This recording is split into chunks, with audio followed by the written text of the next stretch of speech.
चलो। परमेश्वर की स्तुति हो कि उसने मुझे एक और मौका दिया कि मैं आप लोगों के सामने उसके वचन को लेकर आ सकूं। परमेश्वर का वचन कहता है कि जिसके कान हो वो सुन ले, जिसके कान हो वो सुन ले। प्रभु क्या कहना चाहते हैं? क्या सब इंसानों के कान नहीं होते? सभी इंसानों के कान होते हैं। प्रभु कहता है सुनने वाले कान होने चाहिए और सुनकर उस पर चलने वाले कान होने चाहिए।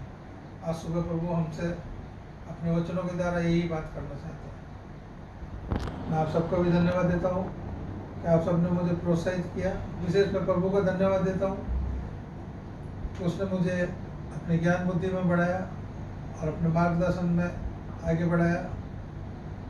प्रभु ने जो वचन दिया है आज हम पढ़ेंगे पहला राजा 17 अध्याय और उसकी 17वीं कलम। पहला राजा 17 अध्याय उसकी 17वीं कलम। उसी प्रकार यूहन्ना की पुस्तक उसका 11वां अध्याय उसकी पहली कलम मैं आपके लिए पढ़ूंगा। पहला राजा 17 अध्याय उसकी 17वीं आयत में यूँ लिखा है, इन बातों के बाद उस स्त्री का बेटा जो घर की स्वामिनी थी ऐसा रोगी हुआ और उसका रोग यहाँ तक बढ़ा कि उसका सांस लेना बंद हो गया। उसी प्रकार हम देखेंगे यूहन्ना की पुस्तक उसका 11वां अध्याय और उसकी पहली कलम। मरियम और उसकी बहन मार्था के गांव बेथनिया का लाजर नामक एक मनुष्य बीमार था। मरियम और उसकी बहन मार्था के गांव बेथनिया का लाजर नामक एक मनुष्य बीमार था। प्रभु उसके वचन को पढ़े हुए सुनने जाने पर आशीष दे। आइए हम अपने सरों को झुकाएं, एक छोटी प्रार्थना करें। पिता परमेश्वर आप धन्यवाद देता हूँ इस सुंदर समय के लिए परमेश्वर जो आपने हमको दिया। पिछले दिनों में परमेश्वर आप इस महामारी के समय में तूने हमारे को संभाल कर रखा परमेश्वर आप।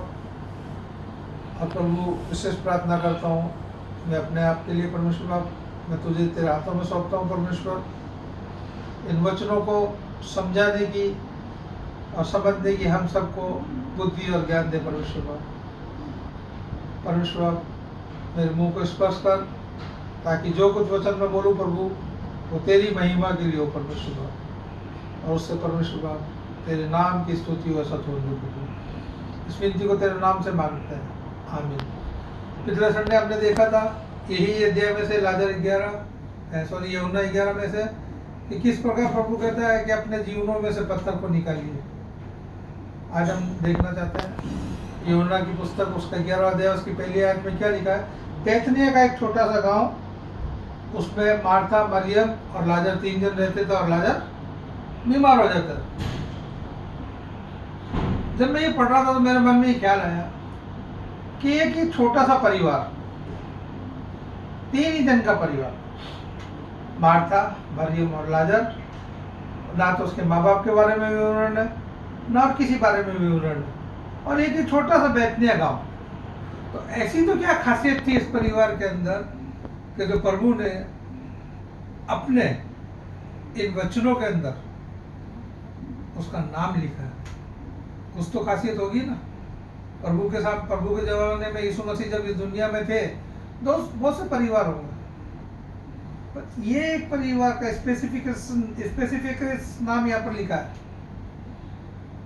क्यों?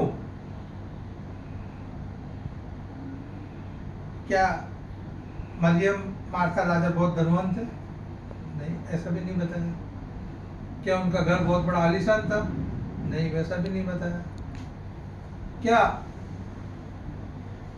वो कोई बड़े मंत्री या बड़े गांव के सरपंच या कोई अध्यक्ष ऐसा थे? वो भी नहीं बताया। तो ऐसा तो क्या था इस परिवार के अंदर? ऐसा तो क्या किया था इस परिवार ने कि जो प्रभु ने अपने वचनों के अंदर इसका जिक्र किया।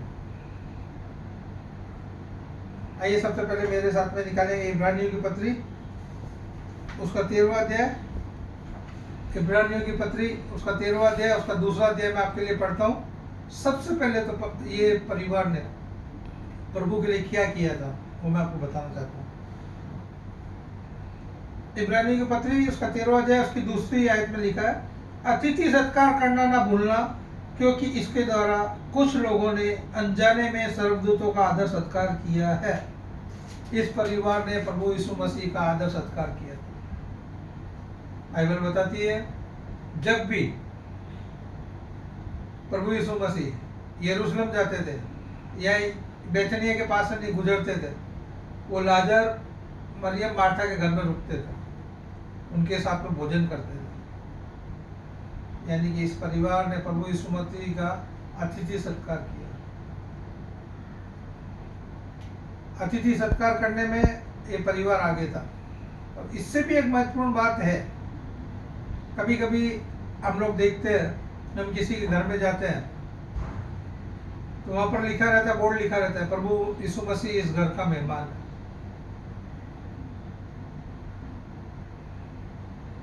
आज आप अपने आप को जांचना, क्या प्रभु यीशु मसीह आपके घर का मेहमान है?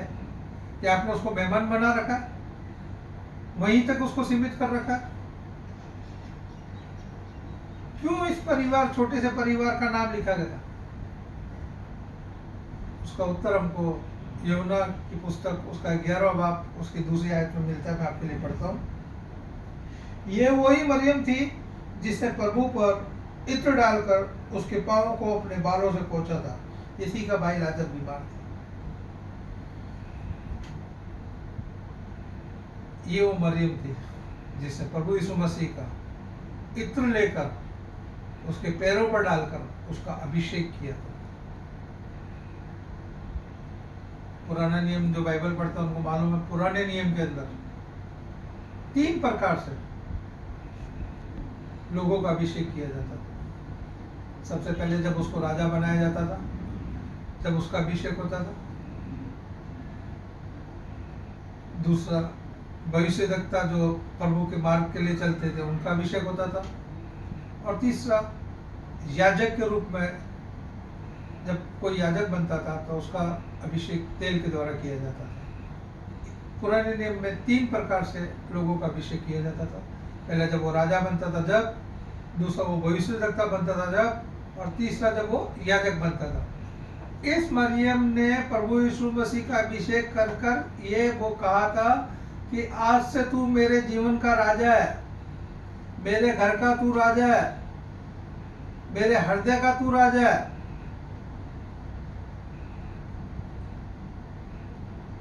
उसने यीशु मसीह का अभिषेक करके ये कहा था कि आज से तू मेरे जीवन का भविष्य रखता है, आज से मेरे घर का तू भविष्य रखता है। उसने प्रभु यीशु मसीह को याजक के रूप में स्वीकार किया था। याजक के रूप में उसने प्रभु मसीह का अभिषेक किया कि आज से तू मेरे घर का याजक है, आज से तू मेरे परिवार का याजक है। कहने का मतलब ये है कि संपूर्ण रीति से उन्होंने अपने आप को और अपने घर को प्रभु यीशु मसीह को सौंप दिया था। इसके लिए ये परिवार, ये घर प्रभु यीशु मसीह को प्रिय था। मेरे दोस्तों, मेरे भाइयों,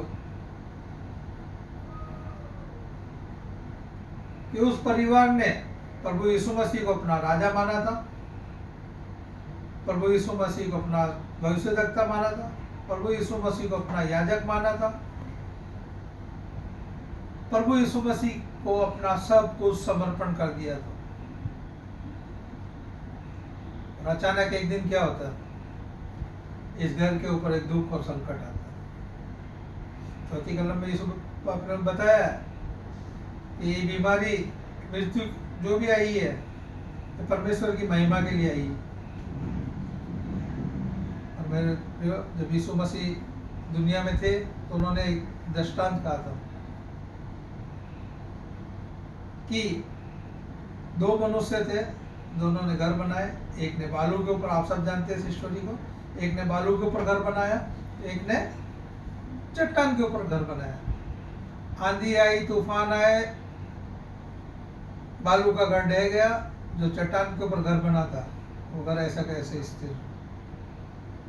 मेरे प्रिय, जिस प्रकार इस परिवार के ऊपर दुख संकट आया, आंधी आई, वैसे ही हमारे जीवनों के अंदर भी आज आंधी आ रही है, लहरें आकर टकरा रही है।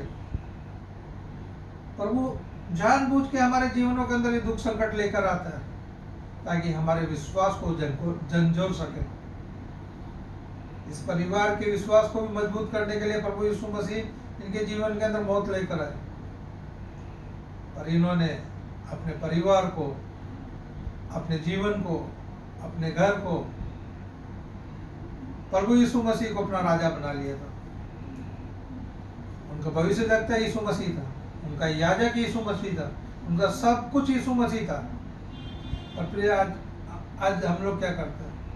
यीशु मसीह को अपने घर का मेहमान बना के रखते हैं। मेहमान का क्या मतलब होता है कि भाई ये रूम मैंने तुमको दे दिया, इस रूम के अंदर तुम रहो, खाओ पियो, जो भी करना है इस रूम के अंदर करो।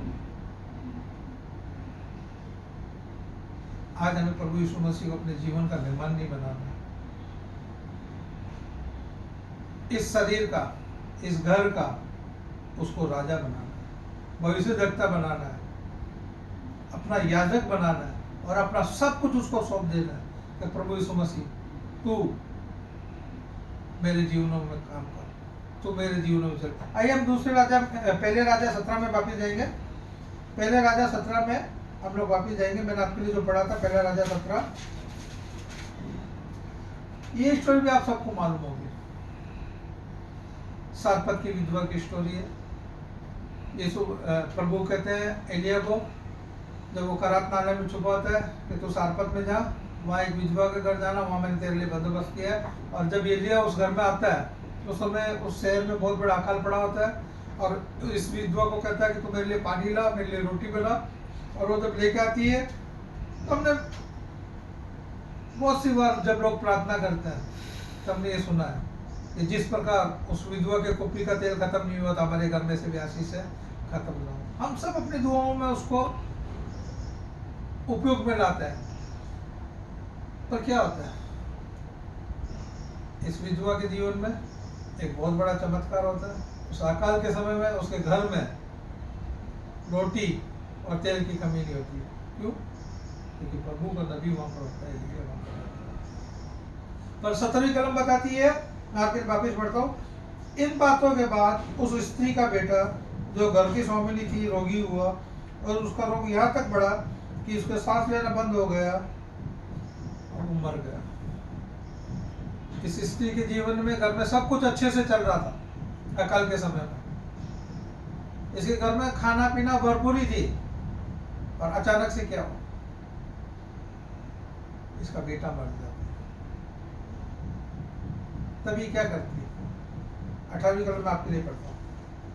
तब वो एलिया से कहने लगी, हे परमेश्वर के जन, मेरा तुझसे क्या काम? क्या तू इसलिए मेरे यहाँ आया कि मेरे बेटे की मृत्यु का कारण हो और मेरे पापों को स्मरण दिलाए? जैसे ही इसका बेटा बीमार हो जाता नहीं मर जाता, ये प्रभु पर और प्रभु के भक्त के ऊपर दोष लगाती है। कुछ समय पहले ही इसके घर के अंदर आटे और तेल पर प्रभु के सेवक ने आशीष दी थी कि तेरा आटा और तेल खत्म नहीं होगा। वो चमत्कार उसने देखा था, फिर भी प्रभु इसके घर में क्यों मौत लेकर आ जाता? इसके हृदय को हिलाने के लिए, इसके विश्वास को और जगाने के लिए। क्योंकि हम देखते हैं जैसे ही इसके ऊपर विपत्ति आती है, ये तुरंत एलिया को और प्रभु को दोष लगाने लगती है। जब भी हमारे घरों में कोई भी मुसीबत या दुख तकलीफ बीमारी आती है, सबसे पहले हमारे हृदय के अंदर क्या आता है कि शायद मैंने ये पाप किए थे। हमारे पाप हमको स्मरण हो जाता है, प्रभु हमको झकझोर देता है, और फिर हम दूसरा क्या करते हैं? हम प्रभु के ऊपर दोष लगाते हैं कि प्रभु मेरे जीवन में क्यों ऐसा? मैं तो हर संडे चर्च जाती हूँ, हर संडे दान देती हूँ, मैं तो क्वायर के अंदर खड़ी रह के गाना गाता हूँ, जो भी है मैं तो सेवा करने में सबसे आगे हूँ, फिर मेरे साथ ही ऐसा क्यों? हम सबके जीवनों में ये एक क्वेश्चन रहता है तो प्रभु मैं तो तेरे साथ तेरी इतनी सेवा करता हूँ, सब कुछ करता हूँ, पर मेरे ही जीवनों में ऐसा क्यों? हम प्रभु के ऊपर दोष लगाते हैं। आज ये जो महामारी आई है, कोरोना रूपी महामारी, इसमें भी हमने प्रभु के ऊपर दोष लगाया। हमने अलग अलग लोगों की गवाहियां सुनी है। लोग क्या कहते हैं, प्रभु ने ही बीमारी भेजी है। हाँ, प्रभु ने भेजी है, पर क्यों भेजी, उसका कारण क्या, वो जानने की कोशिश की है कभी? प्रभु हमारे जीवनों के अंदर बीमारी क्यों लेकर आता है, क्यों दुख तकलीफ लेकर आता है? मरियम मार्था ने भी क्या कहा था कि प्रभु तू यहाँ होता तो मेरा भाई नहीं मरता था। हम तुरंत जैसे ही दुख संकट तकलीफ में आते हैं, हम तुरंत प्रभु को ब्लेम करने लग जाते हैं और ये भूल जाते हैं कि इसके पीछे का कारण क्या है। प्रभु हमारे विश्वास को आगे बढ़ाना चाहते हैं। अय्यूब की पुस्तक, उसका 7वां अध्याय, उसकी 5वीं कलम आप मत खोल लिए, घर पे पढ़ लेना, मैं आपके लिए बताता हूँ। वहां पर कुछ इस प्रकार से लिखा है कि जैसे चिंगारियां ऊपर की तरफ जाती है, वैसे ही मनुष्य का पुत्र दुख उठाने के लिए पैदा हुए है। जैसे चिंगारियां आकाश की तरफ जाती है, ऊपर की तरफ आग लगती है, चिंगारियां उठती है, तो चिंगारियां ऊपर की तरफ उठती है। उसी प्रकार मनुष्य दुख उठाने के लिए पैदा हुआ। अय्यूब 7:5 घर पे पढ़ना, क्लियर लिखा हुआ वहां पर।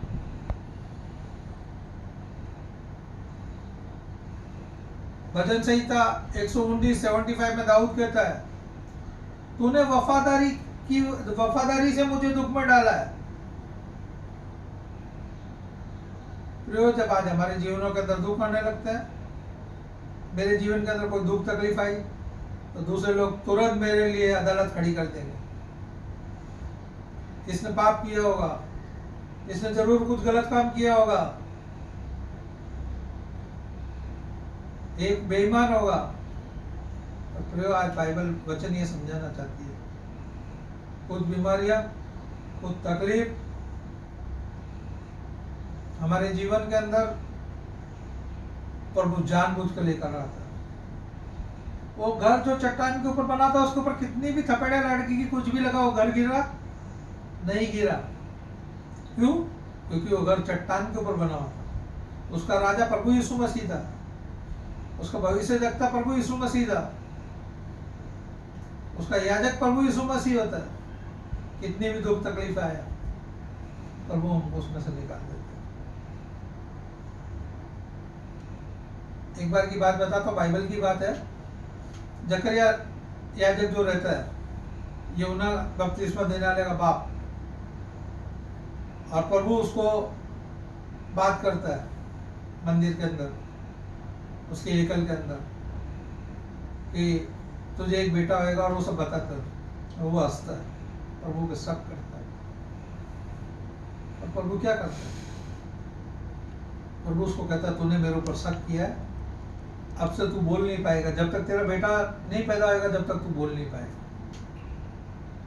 और जब वो याजक बाहर आता है, वो गूंगा हो जाता है, तो मेरे ख्याल से फरीसियों ने, दूसरे लोगों ने अदालत लगा दी होगी।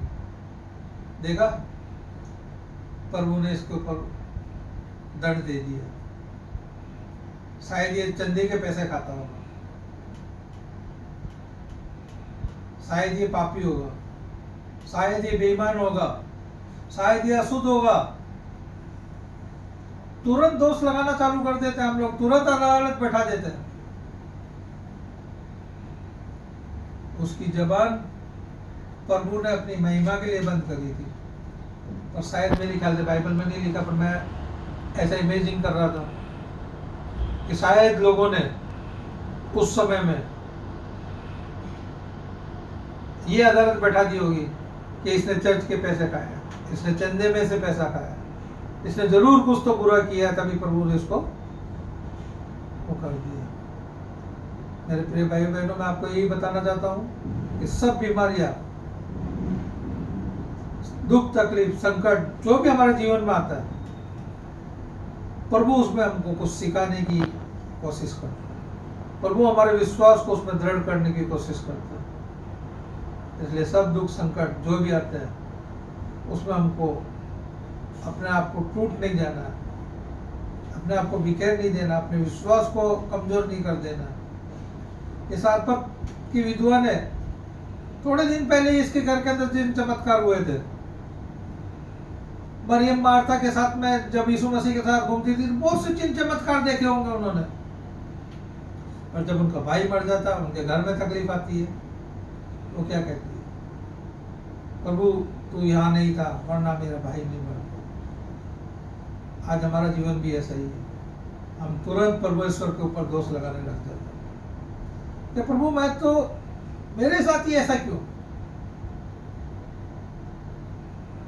इससे अच्छा तो तू हमको मार देता, हमारे साथ ही ऐसा क्यों हो रहा है, हमारे ही घर में क्यों इतनी तंगी आ रही है, हमारे ही घर में क्यों इतनी मुश्किल आ रही है, हमारे घर में क्यों इतनी तकलीफ आ रही है, मैं और मेरा परिवार ही क्यों तकलीफ में। प्रियो, आज की सुबह परमेश्वर आपको बताना चाहता है कि उस दुख तकलीफ में मैं तुम्हारे विश्वास को मजबूत करूंगा, और जो इस विश्वास में मजबूत रहेगा, मार्था को प्रभु यीशु मसीह कहते हैं, अगर तू विश्वास करेगी तो परमेश्वर की महिमा को देखेगी। प्रभु उसमें आज हमको यही कहना चाहते हैं, अगर तुम मेरे ऊपर विश्वास करोगे, इस दुख तकलीफ में, इस मुसीबत के समय में तुम मेरे वचनों पर ध्यान दोगे, तो मेरी महिमा को देखो। आगे क्या कहती है वो स्त्री, 19वीं कलम, उसने उससे कहा अपना बेटा मुझे दे। तब वह उसको गोद में लेकर उस अटारी पर ले गया जहां वह सोया रहता था, और अपनी खाट पर लेटा दिया। मैं आपके लिए 24वीं कलम सीधी पढ़ता हूँ। स्त्री ने एलिया से कहा, अब मुझे निश्चय हो गया है कि तू परमेश्वर का जन है, और यहोवा का जो वचन तेरे मुंह से निकलता है वो सच्चा होता है। जब उसका बेटा जिंदा हो जाता है तो वो स्त्री क्या कहती है, अब मुझे विश्वास हो गया तो परमेश्वर का जन है, और जो वचन तेरे मुंह से निकलता है वो यहोवा का जो वचन, यहोवा का जो वचन तेरे मुंह से निकलता है वो सच होता है। तो जब चिन्ह चमत्कार किए थे उसके घर में, कुपी और आटे में बरकत दी थी, तो वो क्यों भूल गई थी? क्वेश्चन मार्क है। जब उसके जीवन में अकाल, देश में अकाल पड़ा हुआ था, उसके घर में परमेश्वर ने उसके तेल पर आशीष दी, उसके आटे पर आशीष दी, और जब प्रभु ने उसके बेटे को जिंदा किया, बीच में तो वो क्या कहती है 18 कलम में, तू क्यों आया, तेरा मेरा क्या काम, क्या तू मेरे पापों को स्मरण कराना है? उस समय प्रभु के वचनों को क्यों भूल गई?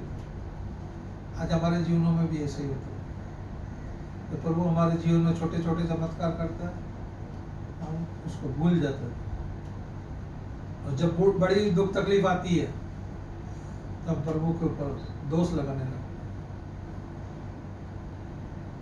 प्रभु के पास जाने के बजाय हम उसके ऊपर दोष लगाने लगते हैं, क्यों तूने मेरे जीवन में ये लेकर आया? आज की सुबह परमेश्वर यही कहना चाहता है, एक दूसरे के ऊपर दोष मत लगाओ, तुम मेरे ऊपर दोष मत लगाओ। जो दुख तकलीफ तुम्हारे जीवन में आई है वो मुझसे बड़ी नहीं है। आज इस महामारी के समय में दुनिया के लोगों ने यही कहा कि प्रभु तू आने वाला है इसलिए तूने ये बीमारी भेज दी, क्या तू हमें मारना चाहता है? जब हमारे जीवनों के अंदर दुख संकट आता है, परमेश्वर के ऊपर दोष लगाना। आइए मेरे साथ में फिर वापस हम लोग यूहन्ना की पुस्तक उसके 11वें अध्याय में जाएंगे, और उसकी 38वीं आयत से लेकर 44वीं आयत तक मैं आपको थोड़ा समझाने की कोशिश करूंगा। यीशु मन में फिर बहुत ही उदास होकर कब्र पर आया। वो एक गुफा थी और एक पत्थर उस पर रखा था। यीशु ने कहा पत्थर हटाओ। आपने पिछले संडे देखा था, यीशु ने कहा पत्थर हटाओ। मैं उस पर आपको ज़्यादा डीप में नहीं बताना चाहता हूँ, और प्रभु कहता है कि आज हमारे जीवनों के अंदर से जो भी पत्थर है वो तुम हटाओ। 39वीं कलम का सेकंड पार्ट में आपके लिए पढ़ता हूँ। यीशु ने कहा जैसे ही का पत्थर हटाओ। मार्था क्या कहती है, उससे मरे हुए की बहन मार्था उससे कहने लगी, हे प्रभु उसमें से अब तो दुर्गंध आती है, क्योंकि उसमें मरे हुए 4 दिन हो चुके हैं। यीशु मसीह क्या कहते हैं? पत्थर हटाओ। अब मार्था क्या कहने लगती है? प्रभु, उसको मरे हुए तो 4 दिन हो गए, उसमें से दुर्गंध आने लगी। मेरे प्रिय भाई बहनों, क्या आज हमारे अंदर से भी पाप की दुर्गंध आती है? क्या हमारे अंदर से भी मसीह की सुगंध है? या मार्था कहती है वैसे ही, जब हम पाप के अंदर होते हैं तो हम मरी हुई अवस्था के अंदर होते हैं। क्या आज हमारे अंदर से भी मसीह की सुगंध आ रही है या पाप की दुर्गंध आ रही है? क्योंकि जो इंसान मर जाता है उसको पाप की दुर्गंध, उसको खुद की दुर्गंध नहीं आती है और दूसरों को वो दुर्गंध आ जाती है। मेरे साथ में दूसरा कुरिन्थियों खोलेगा, दूसरा कुरिन्थियों उसका दूसरा अध्याय,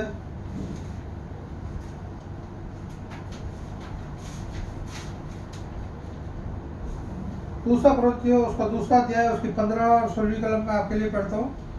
क्योंकि हम परमेश्वर के निकट उद्धार पाने वालों के लिए और नाश होने वालों दोनों के लिए मसीह की सुगंध। कितनी अच्छी बात लिखी है कि मैं एक बार दोबारा पढ़ता हूँ आपके लिए 15 कलम। क्योंकि हम परमेश्वर के निकट उद्धार पाने वाले और नाश होने वाले दोनों के लिए मसीह की सुगंध है। 16 कलम, कुछ के लिए तो मरने के निर्मित मृत्यु की गंध और कितनों के लिए जीवन के निर्मित जीवन की सुगंध। भला इन बातों के योग्य कौन है? देखो कि आज हमारे अंदर से जब आत्मिक रूप से हम मरे हुए हैं तो हमारे अंदर से कौन सी सुगंध आ रही है?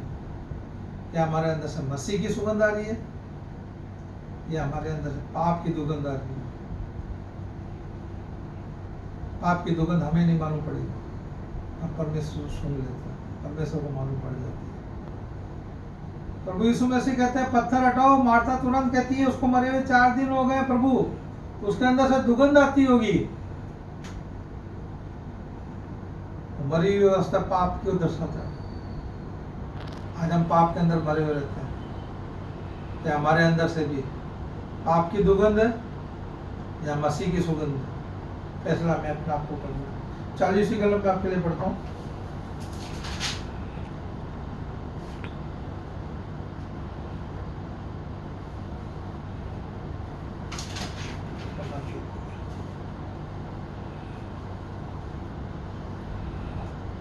यीशु ने उससे कहा, क्या मैंने तुझसे नहीं कहा था कि यदि तू विश्वास करेगी तो परमेश्वर की महिमा को देखेगी?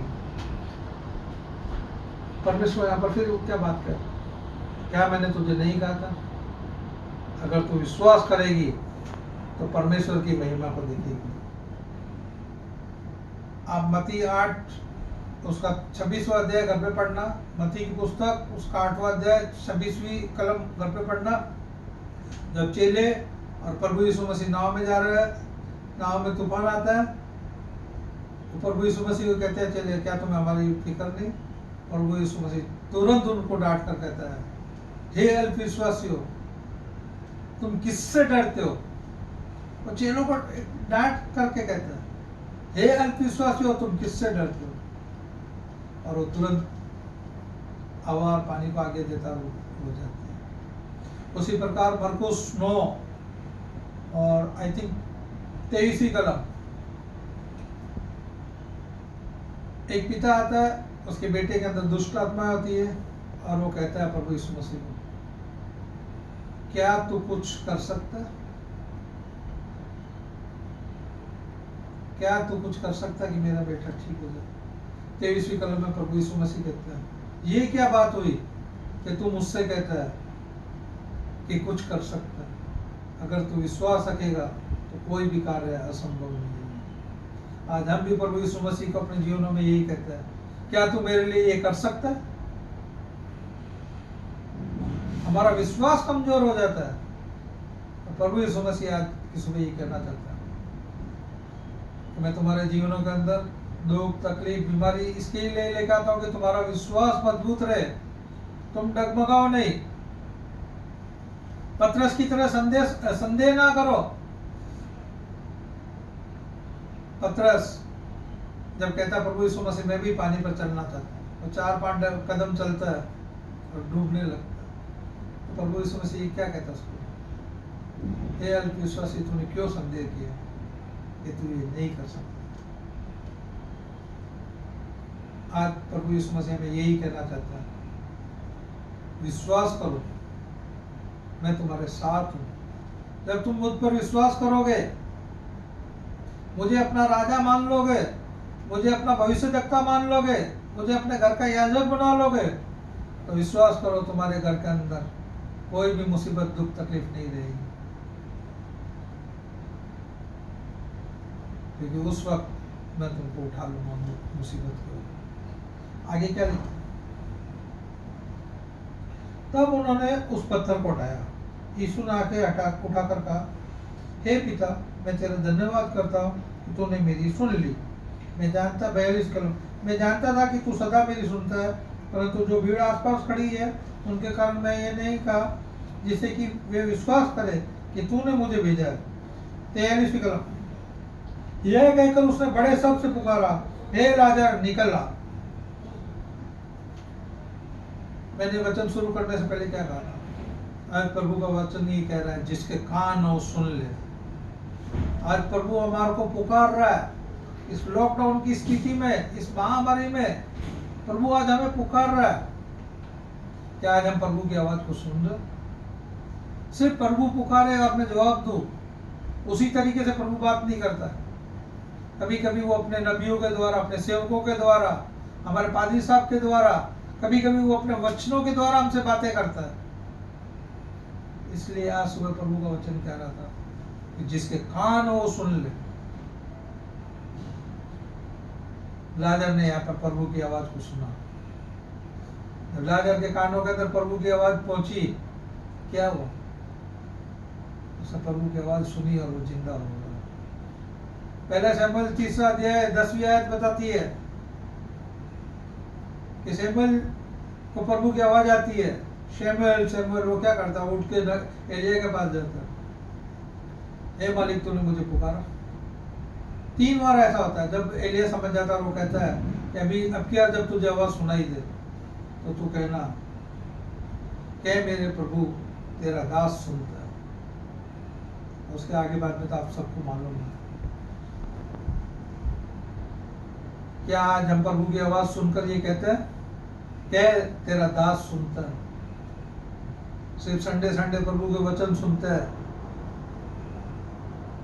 उसकी आवाज सुनते हैं, फिर बाद में तो हम टीवी की आवाज, म्यूजिक की आवाज, पिक्चर की आवाज सुनना पसंद करते हैं। प्रभु के वचन को सुनना हम लोग पसंद नहीं करते।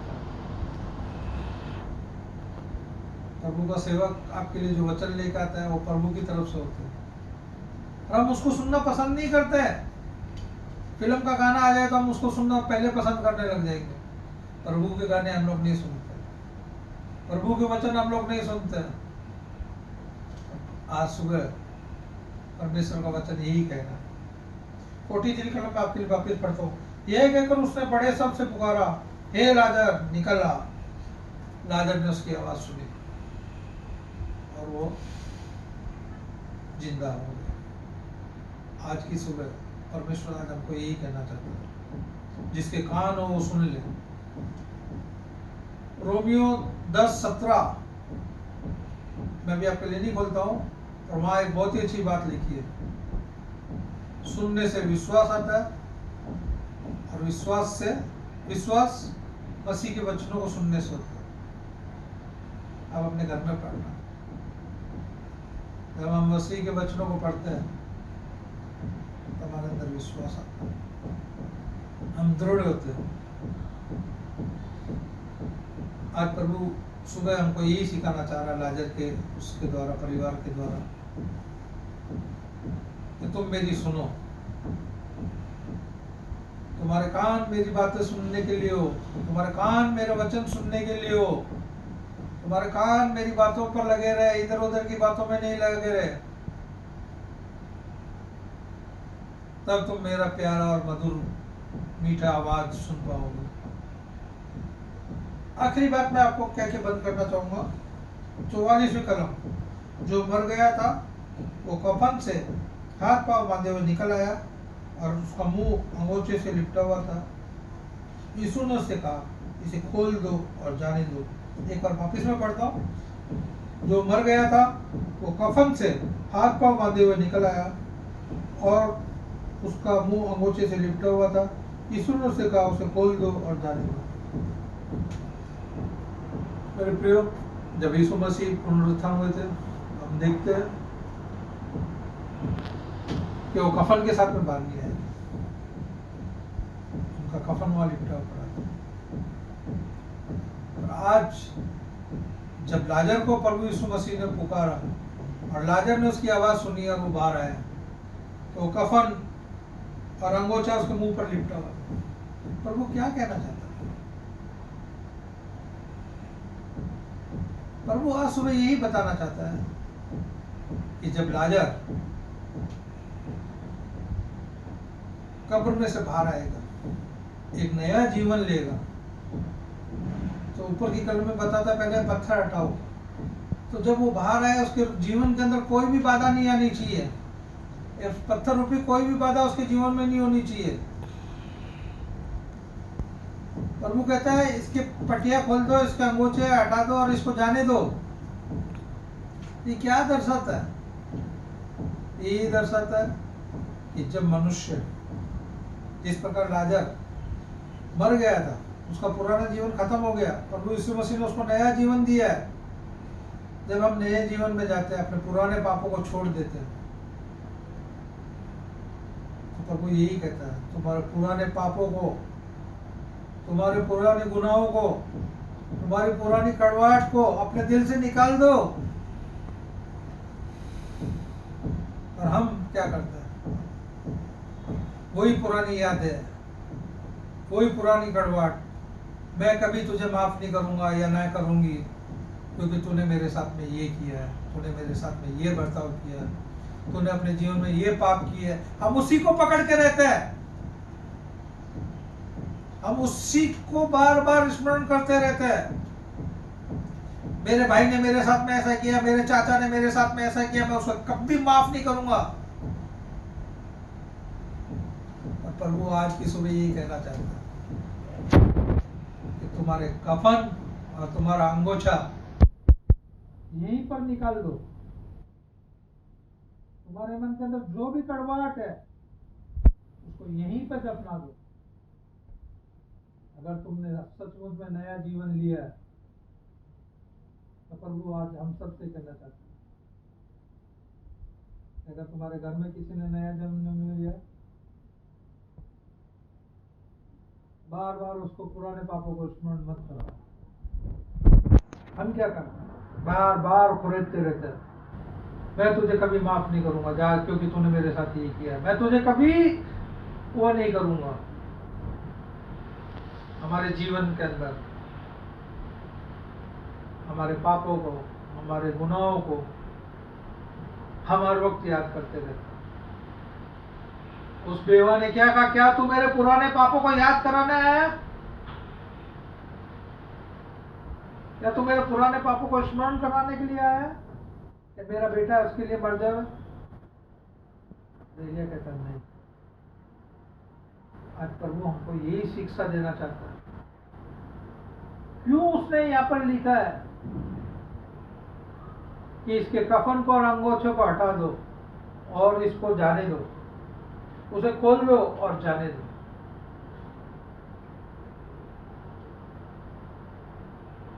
प्रभु आज सुबह हमसे यही बात करते हैं कि तुम्हारे मन के अंदर किसी की भी प्रति कड़वाहट है, अपने आप को जांचने की जरूरत है। अगर तुमने नया जीवन लिया तो इन पट्टियों को, इस अंगोछों को खोल दो। और प्रभु क्या लिखता है? उसे खोल दो और उसे जाने दो। मैं सोचता हूँ ये तो बहुत हर्षोल्लास का वक्त था। कोई आदमी, हमारा प्रियजन अगर मर जाए और प्रभु से जिंदा कर दे तो खुशी का वक्त था। तो परमेश्वर क्या कहता है? उसकी पट्टियां और उसका अंगोछा खोल दो और उसे जाने दो।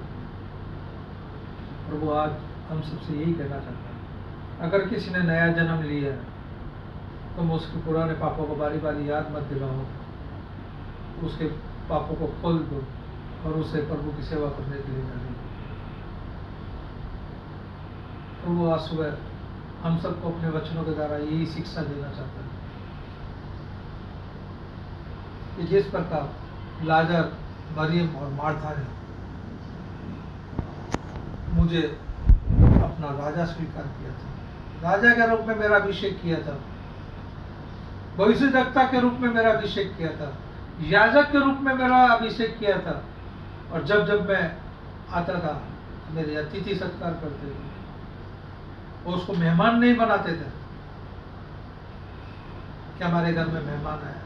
नहीं प्रियो, आज हम प्रभु यीशु मसीह को अपने घर का मेहमान बनाते हैं, अपने घरों के ऊपर लिख देते हैं प्रभु यीशु मसीह इस घर का अनसीन गेस्ट है। प्रियो, आज सुबह प्रभु का वचन यही कहना चाहता है कि तुम उसे अपने घर का राजा, भविष्यद्वक्ता, याजक बनाओ। और कभी हमारे घर, हमारे विश्वास कमजोर होएगा, जैसे मार्था का विश्वास कमजोर था, बाइबल में नहीं लिखा है, पर मैं आपको कहना चाहता हूँ, शायद मार्था के विश्वास को और बढ़ाने के लिए प्रभु यीशु मसीह लाजर की मौत को लिखा। 4 कलम पे लिखा है, लाजर की मौत कोई बीमारी नहीं है, परमेश्वर की महिमा के लिए। आज प्रभु हमसे कहता है अपने पत्थरों का हटा दो। अगर हमारे अंदर कोई दुर्गंध है, पाप है, तो प्रभु कहता है उसको तुम दूर करो और तुम मसीह की सुगंध बनो, उसके सुवार्तिक बनो। आखिर में प्रभु कहता है कि तुम तुम्हारे पुराने पापों को खोल दो और नए जीवन में आगे बढ़ो। प्रभु आप सबको वचन सुनने की, समझने की आशीष दे। आइए हम अपने सरों को झुकाएंगे, दुआ मांगेंगे। पिता परमेश्वर, आप धन्यवाद देता हूँ सुंदर वचनों के लिए प्रभु जी। ये सुंदर वचनों के द्वारा परमेश्वर आप आज आपने हमसे बातें की है कि हम हमारे कफन को, हमारे अंगोछों को, जो हमारे पुराने पाप है, उसको कभी दोबारा स्मरण ना करें। प्रभु, जो तूने हमको नया जीवन दिया है, उस नए जीवन में हम आगे बढ़ते जाए परमेश्वर। और प्रभु, हमारे अंदर जो पाप रूपी दुर्गंध है, प्रभु उस पापों को हम दूर करें परमेश्वर, और मसीह की सुगंध बन सके, ऐसा तो कर परमेश्वर। और प्रभु, जब भी हमारे घरों के अंदर कोई दुख, तकलीफ, विपत्तियां, महामारी, बीमारी आती है, प्रभु हम तुरंत तेरे ऊपर दोष लगाने लगते हैं कि मेरे परिवार के साथ ऐसा क्यों, मेरे परिवार के साथ ऐसा क्यों। प्रभु जी, आज उसके लिए हम तुझसे माफी चाहते हैं परमेश्वर।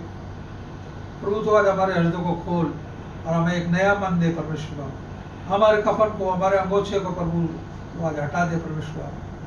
किसी के प्रति भी अगर हमारे मन में कोई बैर भावना, जलन, क्रोध है प्रभु, आज हम उसको निकाल दे परमेश्वर, और तेरी सेवा में आगे बढ़ने वाले बन सके, ऐसा तू कर परमेश्वर। परमेश्वर, हम तुझसे मिलना तो चाहते हैं अभी प्रभु, पर इस परिस्थितियों के अंदर परमेश्वर, महामारी के समय में चर्च के दरवाजे बंद है प्रभु। हाँ परमेश्वर, तूने ये दुख, तकलीफ, बीमारी हमारे जीवनों में आने दी ताकि हमारा विश्वास और मजबूत हो प्रभु। और तेरा वचन कहता है जिसके कान हो वो सुन ले। प्रभु, आज हमसे क्या कहना चाहते हैं? हाँ प्रभु, आज हम तैयार हैं, अपने कानों को खोलते हैं परमेश्वर, तेरी वाणी को सुनने के लिए। प्रभु, तो हमसे बातें कर। इस विनती को तेरे बेटे यीशु मसीह के नाम से मांगते हैं।